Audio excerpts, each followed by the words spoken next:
Hello നമസ്കാരം.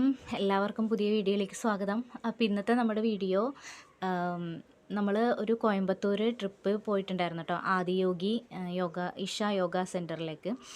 അപ്പോൾ അവിടെ പോകുന്ന വഴിക്ക് നമ്മൾ ഫസ്റ്റ് തന്നെ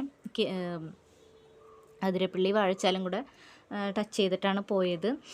അപ്പോൾ നമുക്ക് എന്താ പറയുക, പലരും കളിയാക്കുന്നത് കേട്ടിട്ടുണ്ട്. നമ്മൾക്കാകെ കേരളത്തിനാകെ പോകാനുള്ളതൊരു എന്താ പറയുക, അതിരപ്പള്ളി വാഴച്ചാൽ, അങ്ങനെ പലരും കളിയാക്കി പറഞ്ഞ് ഞാൻ കേട്ടിട്ടുണ്ട് കേട്ടോ. പക്ഷേ അതെന്തിനാണെന്ന് എനിക്ക് ഇതുവരെ മനസ്സിലായിട്ടില്ല കേട്ടോ. കാരണം നമ്മളുടെ പ്രകൃതി ഭംഗി, നമ്മളുടെ കേരളത്തിൻ്റെ ഇത്രയും കൊച്ചു ഒരു സംസ്ഥാനമാണ് കേരളം. ഇപ്പോൾ തമിഴ്നാടൊക്കെ വെച്ച് നോക്കുകയാണെങ്കിൽ, ഇന്ത്യയിലെ പല സംസ്ഥാനങ്ങളെയും വെച്ച് നോക്കുകയാണെന്നുണ്ടെങ്കിൽ എത്രയോ ചെറിയൊരു സംസ്ഥാനമാണ് നമ്മുടെ കേരളം. പക്ഷേ നമ്മുടെ കേരളത്തിലുള്ള പോലെ ഒരു കാലാവസ്ഥ പക്ഷേ ഇപ്പോഴത്തെ ഒരു കാര്യമല്ല കേട്ടോ. ഈ കുറച്ച് നാളുകളായിട്ട് നമ്മുടെ കേരളത്തിലെ കാലാവസ്ഥ വളരെയധികം മോശമാണ്. ഒരുപാട് ഇപ്പോൾ ഈ വർഷമാണെങ്കിൽ തന്നെ എന്തുമാത്രം ചൂടാണ് അനുഭവപ്പെടുന്നത് അല്ലേ. നമുക്ക് ഒരു ജീവികൾക്കും താങ്ങാൻ പറ്റുന്ന, മൃഗങ്ങൾക്കോ പക്ഷികൾക്കോ മനുഷ്യർക്ക് പോലും ഒട്ടും താങ്ങാൻ പറ്റാത്ത രീതിയിലുള്ള പല പല ചൂടുകളും പല പല അസുഖങ്ങൾ, പല പല എന്താ പറയുക, ശാരീരികമായിട്ടുള്ള വളരെയധികം ബുദ്ധിമുട്ടുകളൊക്കെ നമുക്ക് ഈ ചൂടുകാലത്ത് ഈ 2-3 മാസം കൊണ്ട് നമ്മൾ ഒരുപാട് ശാരീരിക ബുദ്ധിമുട്ടുകളിലൂടെയൊക്കെയാണ്, ഈ ചൂട് കൊണ്ട് മാത്രമുള്ള ബുദ്ധിമുട്ടുകളിലൂടെ നമുക്ക് കടന്നു പോകുന്നുണ്ട്. പക്ഷേ ഒട്ടുമിക്ക ആളുകളും എന്താ പറയുക, ഒരുപാട് പേരുണ്ട് ഈ കാലാവസ്ഥ വ്യതിയാനങ്ങൾ നമ്മളുടെ പ്രവൃത്തികൾ കൊണ്ട് തന്നെ വരുന്നതാണെന്ന് മനസ്സിലാക്കുന്നവരുണ്ട്. പക്ഷേ എന്നാൽ തന്നെയും എന്താ ജീവിതത്തിൻ്റേതായിട്ടുള്ള ആ ഒരു ആഡംബരത്തിലേക്കും ഒരു സുഖസൗകര്യങ്ങളിലേക്ക് പോകുമ്പോൾ നമ്മളുടെ പ്രകൃതിനെ നമ്മൾ ചൂഷണം ചെയ്യുന്നുണ്ട്. അതിലൂടെയാണ് നമ്മൾ ഈ സുഖം, അത് അധിക നാളില്ലാത്തൊരു സുഖമാണ്, സന്തോഷമാണെന്ന് പലരും മനസ്സിലാക്കുന്നുമില്ല. കാരണം നമ്മൾ പ്രകൃതിക്ക് നമ്മൾ എത്രത്തോളം കെയർ കൊടുക്കുന്നോ അതിനേക്കാളും അതിൻ്റെ 100 ഇരട്ടി, 100 ഇരട്ടി എന്നല്ല, അങ്ങനെ എത്രയാണെന്ന് നമുക്ക് പറയാൻ പറ്റില്ല, അത്രയും നമുക്ക് പ്രകൃതി തിരിച്ചു തരും. നമ്മൾ പ്രകൃതിക്ക് ഇപ്പോൾ കൊടുക്കുന്നതിൻ്റേതായിട്ടുള്ള ചെയ്ത് കൊടുക്കുന്നതിൻ്റേതായിട്ടുള്ള ദോഷങ്ങളാണ് നമുക്ക് തിരിച്ച് കിട്ടുന്നത്. നേരെ മറിച്ച് നമ്മളുടെ പ്രകൃതിനെ നമ്മൾ കെയർ ചെയ്യുകയാണെന്നുണ്ടെങ്കിൽ അതിനനുസരിച്ച് നമുക്കും ഭാവിയിൽ നമുക്ക് അതിനനുസരിച്ചുള്ള ഗുണങ്ങളായിരിക്കും നമുക്ക് കിട്ടുന്നത്. ഏറ്റവും കാലാവസ്ഥാ വ്യതിയാനത്തിൻ്റെ തന്നെ ഏറ്റവും പ്രധാനപ്പെട്ട ഒരു കാര്യങ്ങളിൽ ഒന്നാണ് വൃക്ഷങ്ങളുടെയും കാടുകളുടെയൊക്കെ ഒരു കുറവുകൾ. ഓരോ വർഷം ചെല്ലും തോറും പല പല പഠനങ്ങളാണെങ്കിലും നമ്മൾ നോക്കുകയാണെന്നുണ്ടെങ്കിൽ ഓരോ വർഷം ചെല്ലും തോറും വനപ്രദേശം കുറഞ്ഞു വരികയാണ്. അതുപോലെ തന്നെ മരങ്ങളുടെ അഭാവം. ശരിക്കും നമുക്ക് മനസ്സിലാവും, ഒരു വലിയ മരത്തിൻ്റെ ഒരു ചുവട്ടിൽ നമുക്ക് നിൽക്കുമ്പോൾ ശരിക്കും ഒരു AC-യിൽ നിൽക്കുന്ന, നിറച്ച് ഇലകളുള്ള ഒരു ആലിൻ്റെയോ അതുപോലത്തെ ഒരു മരത്തിൻ്റെയോ താഴെ നിൽക്കുമ്പോൾ നമുക്ക് ശരിക്കും മനസ്സിലാകും, ഒരു AC-യിൽ നമ്മൾ കയറുമ്പോൾ ആ ഒരു കൂളിങ് ആ മരത്തിൻ്റെ താഴെ നമുക്ക് ശരിക്കും കിട്ടുന്നുണ്ട്. അതൊരു നാച്ചുറലായിട്ടുള്ള ഒരു കൂളിങ്ങാണ് മരത്തിൻ്റെയൊക്കെ. അപ്പം നമ്മൾ ആ ഒരു മരം ഒക്കെ നമ്മൾ ഒട്ടും തന്നെ നമ്മൾ വെച്ച് വളർത്തുന്നില്ല എന്നുള്ളതാണ്. അതിന് നമ്മൾ ആരും ശ്രദ്ധിക്കുന്നില്ല. ഇപ്പോൾ എല്ലാ വർഷവും പരിസ്ഥിതി ദിനത്തിൻ്റെ അന്ന് പരിപാടികളൊക്കെ സംഘടിപ്പിക്കുന്നുണ്ട്. ഒരു മരം നടാന്നൊക്കെ പറഞ്ഞിട്ട് ഒരുപാട് പരിപാടികളൊക്കെ സംഘടിപ്പിക്കുന്നുണ്ട്, വെക്കുന്നുണ്ട്. പക്ഷെ അതിൽ എത്രത്തോളം ആ വെക്കുന്ന ഒരു മരം പിന്നീട് അത് ശ്രദ്ധിച്ച് വളർത്തിക്കൊണ്ട് വരുന്നു എന്നുള്ളത് നമ്മളാരും ശ്രദ്ധിക്കാത്തൊരു കാര്യമാണെന്ന് എനിക്ക് തോന്നുന്നുണ്ട്. ആ ഒരു ദിവസം മാത്രം നമ്മൾ ആ ഒരു പരിപാടി നടത്താൻ വേണ്ടി മാത്രമായിട്ടുള്ളൊരിത് മാത്രമായി ആ ഒരു മരം നടൽ മാറിയിട്ടുണ്ടെന്നും ചിലപ്പോൾ തോന്നാറുണ്ട്. കാരണം ആ ഒരു മരം വെച്ച് കഴിഞ്ഞാൽ, അപ്പോൾ ആ ഒരു ദിവസം ആ മരം കൊണ്ടേ വെച്ച് കഴിഞ്ഞാൽ പിന്നെ അത് കഴിഞ്ഞു, ആ ഒരു ദിവസത്തെ പ്രാധാന്യം കഴിഞ്ഞു, ആ മരത്തിൻ്റെയും പ്രാധാന്യം കഴിഞ്ഞു എന്നുള്ളൊരു ഇതൊക്കെയാണ്. പിന്നെ നമ്മൾ അതിന് വെള്ളം ഒഴിച്ചു കൊടുക്കുക, അത് വളർന്ന് വരണം എന്ന് ആഗ്രഹിക്കുക, അത് വളർത്തിക്കൊണ്ട് വരിക എന്നുള്ളത് എത്ര പേര് ചെയ്യുന്നുണ്ടെന്ന് ഉള്ളത് ഇപ്പോഴും വളരെ നിസ്സാരം പേര് അങ്ങനെ ചെയ്യുന്നുണ്ടാവുള്ളായിരിക്കും. അപ്പം നമ്മൾ പരമാവധി അത്യാവശ്യം നിങ്ങൾക്ക് സ്ഥലമൊക്കെ ഉള്ളവരാണെന്നുണ്ടെങ്കിൽ നമ്മളുടെ വീടിൻ്റെ ചുറ്റും കുറച്ച് മരങ്ങളുണ്ടെങ്കിൽ തന്നെ നമുക്ക് ആ ഒരു ഫീല് കിട്ടാറുണ്ട്. നല്ല രീതിയിൽ തന്നെ നമ്മളുടെ വീട്ടിനകത്ത് കൂളിംഗ് ഉണ്ടാകും. അപ്പോൾ പരമാവധി നമ്മൾക്ക് ബുദ്ധിമുട്ട് ഉണ്ടാക്കുന്നില്ല എന്നുള്ള മരങ്ങളൊക്കെ, ചിലർ നമ്മളുടെ വീടിൻ്റെ ഭംഗി കാണാൻ വേണ്ടിയിട്ട് അല്ലേ, എത്ര രീതിയിലുള്ള മണിമാളിക കെട്ടിപ്പൊക്കിയിട്ട് അത് 10 പേര് കാണുക, ആ ഒരു വീടിൻ്റെ ഭംഗി കാണണം, ഞാൻ ഇത്രയും രൂപ ചിലവാക്കി ഉണ്ടാക്കിയ വീടിൻ്റെ ഒരു ഭംഗി കാണട്ടെ, ആ ഒരു വ്യൂ കിട്ടാൻ വേണ്ടി മാത്രം പലരും വീടിൻ്റെ ഫ്രണ്ടിലുള്ള വലിയ വലിയ മാവ്, പ്ലാവ് അങ്ങനെയുള്ള വലിയ വലിയ വർഷങ്ങളൊക്കെ എത്തിയിട്ടുള്ള മരങ്ങളൊക്കെ നമ്മൾ മുറിച്ച് മാറ്റി വീടിൻ്റെ ഭംഗിയായിരിക്കണം. ആ ഒരു ചിന്താഗതി നമ്മൾക്ക് മാറേണ്ട സമയമൊക്കെ കഴിഞ്ഞിട്ടോ. നമ്മളുടെ പരിസ്ഥിതിയെ നമ്മൾ സംരക്ഷിക്കുന്ന അതുപോലെ ആയിരിക്കും പരിസ്ഥിതി നമ്മളെയും കാത്തുരക്ഷിക്കുന്നത്. അത് നമ്മൾ പരമാവധി നമ്മളുടെ കുഞ്ഞുങ്ങളെ നമ്മൾ ഇപ്പോഴേ തന്നെ അതിനെപ്പറ്റി ബോധവാന്മാരാക്കുക. ഒരു ചെറിയ ചെടിയാണെങ്കിൽ പോലും അതിനെ സംരക്ഷിച്ച് കൊണ്ടുപോകാനായിട്ട് നമ്മളുടെ കുഞ്ഞുങ്ങളെ നമ്മൾ പ്രാപ്തരാക്കണം. ഇതെൻ്റെ ഇളയ മോളാണ് കേട്ടോ. പാർവണ എന്നാണ് പേര്. വാവയുടെ പേരാണ് ഞാൻ എൻ്റെ ചാനലിന് ഇട്ടേക്കുന്നത്. അപ്പോൾ എനിക്ക് സത്യം പറഞ്ഞാൽ ഇങ്ങനെ എന്താ പറയുക, അത്യാവശ്യം നമ്മൾ ചെടികളെ പൂക്കളെയൊക്കെ സ്നേഹിക്കുന്നവർക്ക് പ്രകൃതി സ്നേഹം കൂടുതലായിരിക്കുമല്ലോ. ഞാൻ ഒരുപാട് പ്രകൃതിനെ സ്നേഹിക്കുന്ന ആളാണ്. എനിക്കിപ്പോഴത്തെ കാലാവസ്ഥയിൽ ഉള്ളൊരഭിപ്രായം, പരമാവധി നമ്മൾ പണ്ടത്തെ കാലത്തൊക്കെ എന്ന് വെച്ചാൽ ഒരുപാട് വൃക്ഷങ്ങളും മരങ്ങളും ഒക്കെ ഉണ്ട്. ഈ ഒരു ചൂട് നമ്മളെ ബാധിച്ചിരുന്നേ ഇല്ല.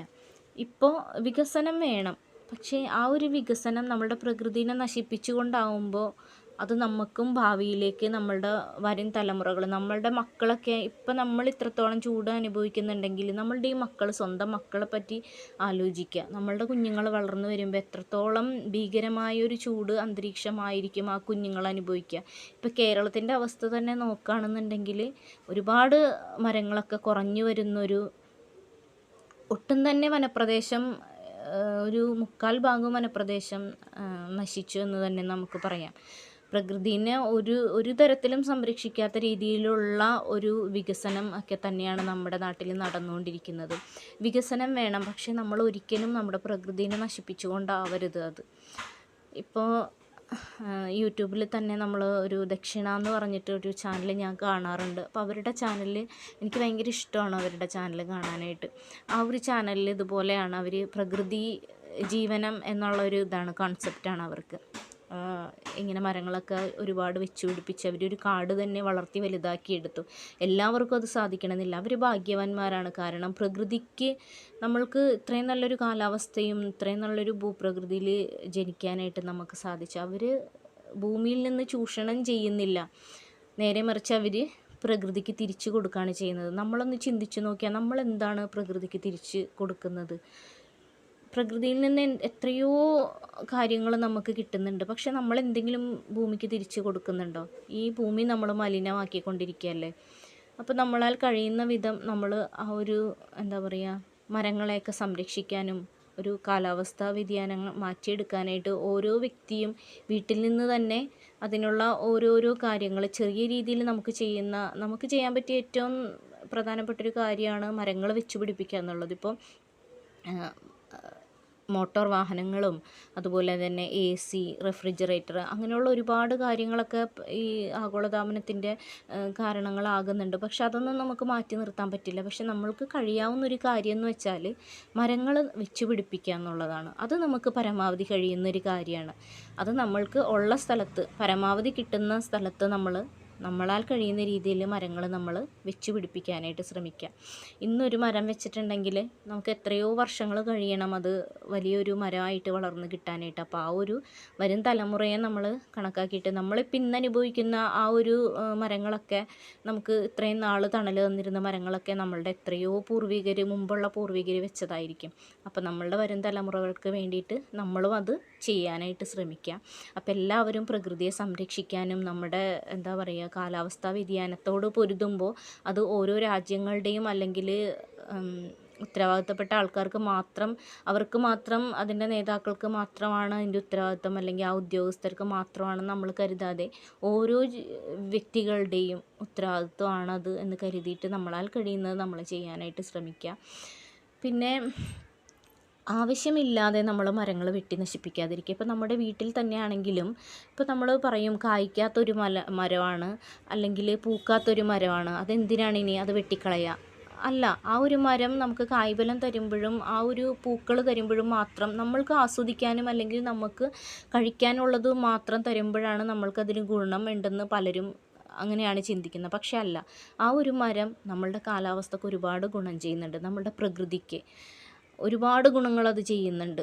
അപ്പോൾ നമ്മൾ ആ ഒരു ഇതിൽ പരമാവധി അതിൻ്റെ കാലം കഴിയുന്നത് വരെ ആ മരം നമ്മളവിടെ നിർത്തുക. നമ്മൾ വലിയ വലിയ മരങ്ങൾക്കൊക്കെ നമ്മൾ നനച്ചു കൊടുക്കേണ്ടതായിട്ടുള്ളതോ അങ്ങനെ ഒരു ആവശ്യവും വരുന്നില്ല. അത് അതിൻ്റേതായിട്ടുള്ള രീതിക്ക് വെള്ളം ഭൂമിയിൽ നിന്ന് വലിച്ച് അതിൻ്റേതായിട്ടുള്ള പോഷണങ്ങളൊക്കെ നമ്മൾ വളമോ അല്ലെങ്കിൽ പ്രത്യേകിച്ച് വെള്ളമൊന്നും വലിയ മരങ്ങൾക്ക് നമ്മൾ ചെയ്ത് കൊടുക്കേണ്ട, അതിൻ്റെ പുറകെ നമ്മൾ നടക്കേണ്ട ആവശ്യമേ ഇല്ല. അപ്പോൾ പിന്നെ നമ്മൾക്ക് ബുദ്ധിമുട്ടുണ്ടാക്കിയില്ലെങ്കിൽ നമ്മളതിനെ വെറുതെ വിട്ടേക്കുക. അതിൻ്റെ ജീവിതകാലം വരെ അതവിടെ ജീവിച്ചോട്ടെ എന്നുള്ള രീതിയിൽ നമ്മളത് വിട്ട് കളയുക.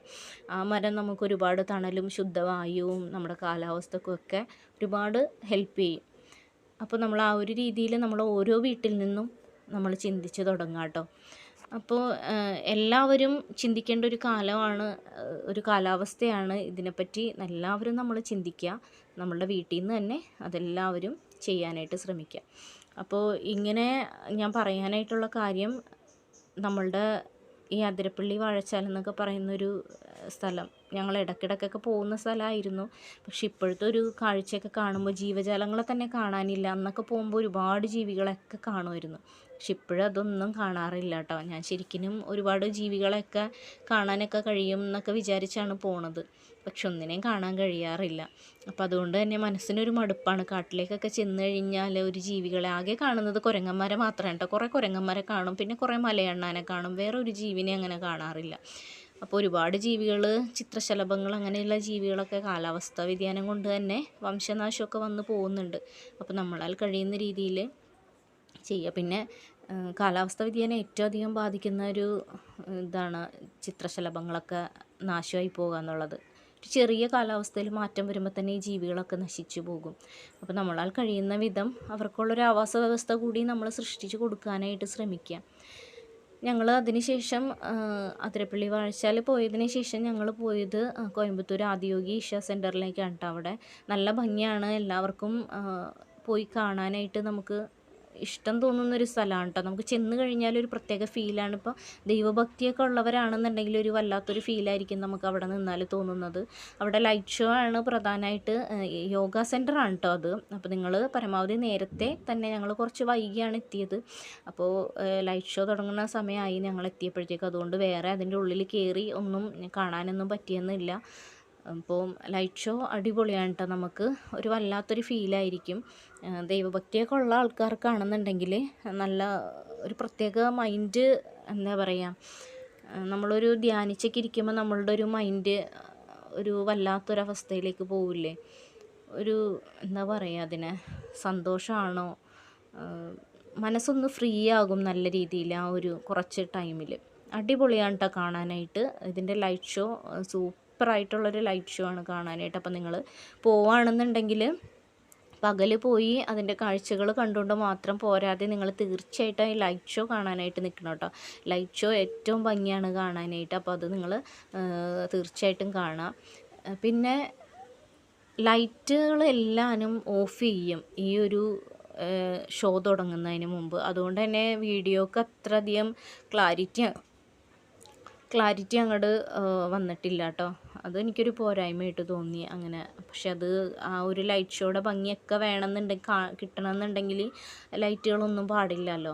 അപ്പോൾ അതുകൊണ്ട് തന്നെ നമുക്ക് ക്യാമറയ്ക്ക് അത്രയും ക്ലാരിറ്റി വന്നിട്ടില്ല. അപ്പോൾ അതുകൊണ്ട് നേരിട്ട് കാണുന്ന ആ ഒരു ഫീല് നമുക്ക് ഈ ഒരു കാഴ്ചയിൽ കൂടി, മൊബൈലിൽ കൂടെ ഉള്ളൊരു കാഴ്ചയിൽ കൂടി നമുക്ക് കിട്ടണമെന്നില്ല. അപ്പോൾ ഇത്രയൊക്കെയാണ് നമുക്ക് പറയാനുള്ളത്. പ്രധാനമായിട്ട് ഈ ഒരു വീഡിയോ ഇടാനായിട്ട് കാര്യം നമ്മളുടെ കാലാവസ്ഥയെക്കുറിച്ചും നമ്മുടെ പ്രകൃതി സംരക്ഷണത്തിനെക്കുറിച്ചൊക്കെ കുറച്ചൊന്ന് പറയണമെന്ന് തോന്നി. അപ്പോൾ അതുകൊണ്ടിട്ടാണ് ഞാൻ ഈ വീഡിയോ ഇട്ടത്. അപ്പോൾ നിങ്ങൾക്ക് വീഡിയോ ഇഷ്ടപ്പെടുകയാണെന്നുണ്ടെങ്കിൽ നിങ്ങൾ ഫുള്ളായിട്ടും വീഡിയോ കാണാനായിട്ട് ശ്രമിക്കുക കേട്ടോ. അപ്പോൾ എല്ലാവർക്കും, ഇതുവരെ കണ്ടിരുന്ന എല്ലാവർക്കും താങ്ക്സ്.